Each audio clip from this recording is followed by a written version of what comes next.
Marvel Studios has been putting out tons of content recently, whether it's films or TV, that's either teasing, outright mentioning, or confirming mutants in one way or another playing a huge part in the MCU going forward.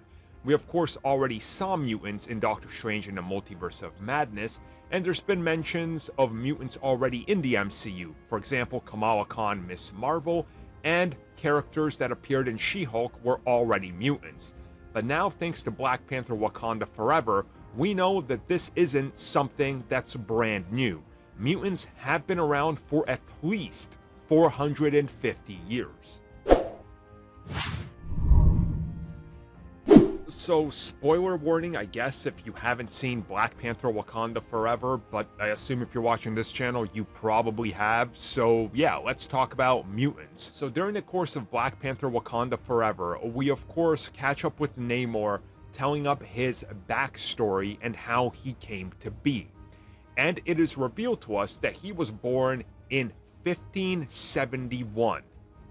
Now again, 1571 is quite a long time ago. Nobody in the MCU from that time up until this point has been revealed to be alive. Anyways though, once he's explaining the origin of his people and how he got his powers, he talks about how his people became who they were, how they have to stay underwater, and then he talks about the fact that he is a mutant, and he was born as a mutant.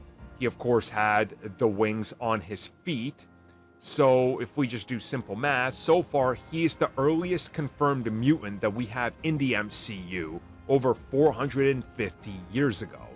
Meaning that despite the fact that we haven't had him appear so far, he's actively existed in the MCU. We know that for a fact, and he's quite old as well, as mutants have been shown to age much slower. At least specific ones. Wolverine, for example, Professor X, Magneto, of course, Namor. So again, Marvel Studios is slowly building up the idea that mutants have existed in the MCU, we just haven't seen them. Now, could this honestly make Namor the first mutant they've ever had? I mean, technically as of now, he is, but let's be real, when they introduce Apocalypse, we're gonna get this retconned, and Apocalypse will probably be the first mutant. So again, there's a sliding scale and kind of expectation to be set that as of right now, yeah, he's the oldest and the first. But again, they're going to play around with these elements and change them and, alter things.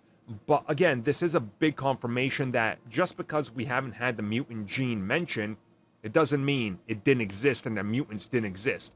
If he could hide, might as well consider the fact that others can hide. So let your mind run wild of who could exist out. I mean, She-Hulk already had a couple mutants, and it also hinted at the fact that we have Wolverine out there somewhere, if that Easter egg is to be true. So there you go. There's also Mr. Invincible, but we don't necessarily know if he's a technical proper mutant, because they never called him that. He probably is, but again, that could be contested, so some people aren't classifying him as that, so we'll see.